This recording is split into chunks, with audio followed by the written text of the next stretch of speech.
श्री साई सच्चरित्र अध्याय 3। श्री साई बाबा की स्वीकृति, आज्ञा और प्रतिज्ञा। भक्तों को कार्य समर्पण। बाबा की लीलाएं, ज्योतिस्तंभ स्वरूप, मातृ प्रेम रोहिला की कथा, उनके मधुर अमृतोपदेश। श्री साई बाबा की स्वीकृति और वचन देना गत अध्याय में वर्णन किया जा चुका है। बाबा ने सच्चरित्र लिखने की अनुमति देते हुए कहा कि सच्चरित्र लेखन के लिए मेरी पूर्ण अनुमति है। तुम अपना मन स्थिर कर मेरे वचनों में श्रद्धा रखो और निर्भय होकर कर्तव्य पालन करते रहो। यदि मेरी लीलाएं लिखी गईं तो अविघा का नाश होगा तथा ध्यान व भक्ति पूर्वक श्रवण करने से दैहिक बुद्धि नष्ट होकर भक्ति और प्रेम की तीव्र लहर प्रवाहित होगी, और जो इन लीलाओं की अधिक गहराई तक खोज करेगा उसे ज्ञान रूपी अमूल्य रत्न की प्राप्ति हो जाएगी। इन वचनों को सुनकर हेमाड़पंत को अति हर्ष हुआ और वे निर्भय हो गए। उन्हें दृढ़ विश्वास हो गया कि अब कार्य अवश्य ही सफल होगा। बाबा ने श्यामा की ओर दृष्टिपात कर कहा, जो प्रेम पूर्वक मेरा नाम स्मरण करेगा मैं उसकी समस्त इच्छाएं पूर्ण कर दूंगा। उसकी भक्ति में उत्तरोत्तर वृद्धि होगी। जो मेरे चरित्र और कृत्यों का श्रद्धा पूर्वक गायन करेगा उसकी मैं हर प्रकार से सदैव सहायता करूंगा। जो भक्तगण हृदय और प्राणों से मुझे चाहते हैं उन्हें मेरी कथाएं श्रवण कर स्वभावतः प्रसन्नता होगी। विश्वास रखो कि जो कोई मेरी लीलाओं का कीर्तन करेगा उसे परमानंद और चिर संतोष की उपलब्धि हो जाएगी। यह मेरा वैशिष्ट्य है कि जो कोई अनन्य भाव से मेरी शरण आता है, जो श्रद्धा पूर्वक मेरा पूजन, निरंतर स्मरण और मेरा ही ध्यान किया करता है, उसको मैं मुक्ति प्रदान कर देता हूं। जो नित्य प्रति मेरा नाम स्मरण और पूजन कर मेरी कथाओं और लीलाओं का प्रेम पूर्वक मनन करते हैं, ऐसे भक्तों में सांसारिक वासनाएं और अज्ञान रूपी प्रवृत्तियां कैसे ठहर सकती हैं। मैं उन्हें मृत्यु के मुख से बचा लेता हूं। मेरी कथाएं श्रवण करने से मुक्ति हो जाएगी। अतः मेरी कथाओं श्रद्धा पूर्वक सुनो, मनन करो। सुख और संतोष प्राप्ति का सरल मार्ग ही यही है। इससे श्रोताओं के चित्त को शांति प्राप्त होगी, और जब ध्यान प्रगाढ़ और विश्वास दृढ़ हो जाएगा तब अखोर चैतन्य घन से अभिन्नता प्राप्त हो जाएगी। केवल साई साई के उच्चारण मात्र से ही उनके समस्त पाप नष्ट हो जाएंगे। भिन्न भिन्न कार्यों की भक्तों को प्रेरणा। भगवान अपने किसी भक्त को मंदिर, मठ, किसी को नदी के तीर पर घाट बनवाने, किसी को तीर्थ पर्यटन करने और किसी को भगवत कीर्तन करने एवं भिन्न भिन्न कार्य करने की प्रेरणा देते हैं। परंतु उन्होंने मुझे साई सच्चरित्र लेखन की प्रेरणा की। किसी भी विघा का पूर्ण ज्ञान न होने के कारण मैं इस कार्य के लिए सर्वथा अयोग्य था। गथा मुझे इस दुष्कर कार्य का दुस्साहस क्यों करना चाहिए। श्री साई महाराज की यथार्थ जीवनी का वर्णन करने की सामर्थ्य किसे है। उनकी कृपा मात्र से ही कार्य संपूर्ण होना संभव है। इसीलिए जब मैंने लेखन प्रारंभ किया तो बाबा ने मेरा अहम नष्ट कर दिया और उन्होंने स्वयं अपना चरित्र रचा। अतः इस चरित्र का श्रेय उन्हीं को है, मुझे नहीं। जन्मतः ब्राह्मण होते हुए भी मैं दिव्य चक्षुविहीन था, अतः साई सच्चरित्र लिखने में सर्वथा अयोग्य था। परंतु श्री हरि कृपा से क्या संभव वही है। मूक भी वाचाल हो जाता है और पंगु भी गिरिवर चढ़ जाता है। अपनी इच्छानुसार कार्य पूर्ण करने की युक्ति वे ही जाने। हारमोनियम और बंसी को यह आभास कहा कि ध्वनि कैसे प्रसारित हो रही है, इसका ज्ञान तो वादक को ही है। चंद्रकांत मणि की उत्पत्ति और ज्वार भाटे का रहम्य मणि अथवा उदधि नहीं, वरन शशिकलाओं के घटने बढ़ने में ही निहित है।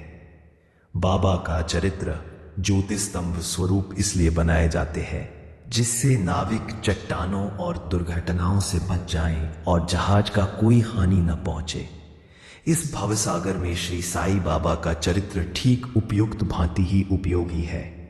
वह अमृत से भी अति मधुर और सांसारिक पथ को सुगम बनाने वाला है। जब वह कानों के द्वारा हृदय में प्रवेश करता है तब दैहिक बुद्धि नष्ट हो जाती है और हृदय में एकत्रित करने से समस्त कुशंकाएं अदृश्य हो जाती है। अहंकार का विनाश हो जाता है तथा बौद्धिक आवरण लुप्त होकर ज्ञान प्रकट हो जाता है। बाप की विशुद्ध कीर्ति का वर्णन निष्ठापूर्वक श्रवण करने से भक्तों के पाप नष्ट होंगे। अतः यह मोक्ष प्राप्ति का भी सरल साधन है। सत्ययुग में शम तथा दम, त्रेता में त्याग, द्वापर में पूजन और कलयुग में भगवत कीर्तन ही मोक्ष का साधन है। यह अंतिम साधन चारों वर्णों के लोगों को साध्य भी है। अन्य साधन योग, त्याग, ध्यान, धारणा आदि आचरण करने में कठिन है, परंतु चरित्र तथा हरि कीर्तन का श्रवण और कीर्तन से इंद्रियों की स्वाभाविक विषय शक्ति नष्ट हो जाती है और भक्त वासना रहित होकर आत्म साक्षात्कार की ओर अग्रसर हो जाता है। इसी फल को प्रदान करने के हेतु उन्होंने सच्चरित्र का निर्माण कराया। भक्तगण अब सरलता पूर्वक चरित्र का अवलोकन करें और साथ ही उनके मनोहर स्वरूप का ध्यान कर गुरु और भगवत भक्ति के अधिकारी बने तथा निष्काम होकर आत्म साक्षात्कार को प्राप्त हों। साईं सच्चरित्र का सफलता पूर्वक संपूर्ण होना, यह साईं महिमा ही समझें। हमें तो केवल एक निमित्त मात्र ही बनाया गया है। जाका अपने बछड़े पर प्रेम सर्वविदित ही है। उसके स्तन सदैव दुग्ध से पूर्ण रहते हैं और जब भूखा बछड़ा स्तन की ओर दौड़कर आता है तो दूध की धारा स्वतः प्रवाहित होने लगती है। उसी प्रकार माता भी अपने बच्चे की आवश्यकता का पहले से ही ध्यान रखती है और ठीक समय पर स्तनपान कराती है। वह बालक का श्रृंगार उत्तम ढंग से करती है, परंतु बालक को इसका कोई भान ही नहीं होता। बालक के सुंदर श्रृंगारारी को देखकर माता के हर्ष का पारावार नहीं रहता। माता का प्रेम विचित्र, असाधारण और निस्वार्थ है, जिसकी कोई उपमा नहीं है। ठीक इसी प्रकार सद्गुरु का प्रेम अपने शिष्य पर होता है। ऐसा ही प्रेम बाबा का मुझ पर था और उदाहरणार्थ वह निम्न प्रकार था। सन 2116 में मैंने नौकरी से अवकाश ग्रहण किया। जो पेंशन मुझे मिलती थी वह मेरे कुटुंब के निर्वाह के लिए अपर्याप्त थी। उसी वर्ष दी गुरु पूर्णिमा के वर्ष में अनायक भक्तों के साथ शिरडी गया। वहां अन्ना चिंचनी करने स्वतः मेरे लिए बाबा से इस प्रकार प्रार्थना की, इनके ऊपर कृपा करो। जो पेंशन इन्हें मिलती है वह निर्वाह योग्य नहीं है। कुटुंब में वृद्धि हो रही है, कृपया और कोई नौकरी दिला दीजिए ताकि इनकी चिंता दूर हो और ये सुखपूर्वक रहे। बाबा ने उत्तर दिया कि इन्हें नौकरी मिल जाएगी, परंतु अब इन्हें मेरी सेवा में ही आनंद लेना चाहिए। इनकी इच्छाएं सदैव पूर्ण होंगी। इन्हें अपना ध्यान मेरी ओर आकर्षित कर अधार्मिक तथा दुष्ट जनों की संगति से दूर रहना चाहिए। इन्हें सबसे दया और नम्रता का बर्ताव और अंतःकरण से मेरी उपासना करनी चाहिए। यदि ये इस प्रकार आचरण कर सके तो नित्यानंद के अधिकारी हो जाएंगे। रोहिला की कथा। यह कथा श्री साईं बाबा के समस्त प्राणियों पर समान प्रेम की सूचक है। एक समय रोहिला जाति का एक मनुष्य शिरडी आया। वह ऊंचा पूरा, सुदृढ़ एवं सुगठित शरीर का था। बाबा के प्रेम से मुग्ध होकर वह शिरडी में ही रहने लगा। वह आठों प्रहर अपनी उच्च और कर्कश ध्वनि में कुरान शरीफ के कलमे पढ़ता और अल्लाह अकबर के नारे लगाता था। शिरडी के अधिकांश लोग खेतों में दिन भर काम करने के पश्चात जब रात्रि में घर लौटते तो रोहिला की कर्कश पुकारें उनका स्वागत करती है। इस कारण उन्हें रात्रि में विश्राम न मिलता था, जिससे वे अधिक कष्ट असहनीय हो गया। तब उन्होंने बाबा के समीप जाकर रोहिला को मनाकर इस उत्पात को रोकने की प्रार्थना की। बाबा ने उन लोगों की इस प्रार्थना पर ध्यान न दिया। इसके विपरीत गांव वालों को आड़े हाथों लेते हुए बोले कि वे अपने कार्य पर ही ध्यान दें और रोहिला की ओर ध्यान न दें। बाबा ने उनसे कहा कि रोहिला की पत्नी बुरे स्वभाव की है और वह रोहिला को तथा मुझे अधिक कष्ट पहुंचाती है, परंतु वह उसके कलमों के समक्ष उपस्थित होने का साहस करने में असमर्थ है और इसी कारण वह शांति और सुख में है। यथार्थ में रोहिला की कोई पत्नी न थी। बाबा के संकेत केवल कुविचारों की ओर था। अन्य विषयों की अपेक्षा बाबा प्रार्थना और ईश आराधना को महत्व देते थे। अतः उन्होंने रोहिला के पक्ष का समर्थन कर ग्रामवासियों को शांतिपूर्वक थोड़े समय तक उत्पात सहन करने का परामर्श दिया। बाबा के मधुर अमृत उपदेश। एक दिन दोपहर की आरती के पश्चात भक्तगण अपने घरों को लौट रहे थे, तब बाबा ने निम्नलिखित अति सुंदर उपदेश दिया। तुम चाहे कहीं भी रहो, जो इच्छा हो सो करो, परंतु यह सदैव स्मरण रखो कि जो कुछ तुम करते हो वह सब मुझे ज्ञात है। मैं ही समस्त प्राणियों का प्रभु और घट घट में व्याप्त हूं। मेरे ही उदर में समस्त जड़ व चेतन प्राणी समाये हुए हैं। मैं ही समस्त ब्रह्मांड का नियंत्रण करता व संचालक हूं। मैं ही उत्पत्ति और संहारक करता हूं। मेरी भक्ति करने वालों को कोई हानि नहीं पहुंचा सकता। मेरे ध्यान की उपेक्षा करने वाला माया के पाश में फंस जाता है।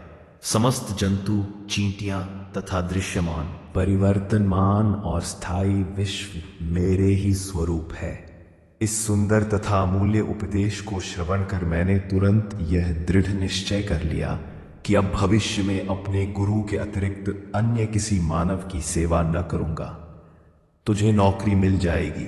बाबा के इन वचनों का विचार मेरे मस्तिष्क में बारंबार चक्कर काटने लगा। मुझे विचार आने लगा, क्या सचमुच ऐसा घटित होगा?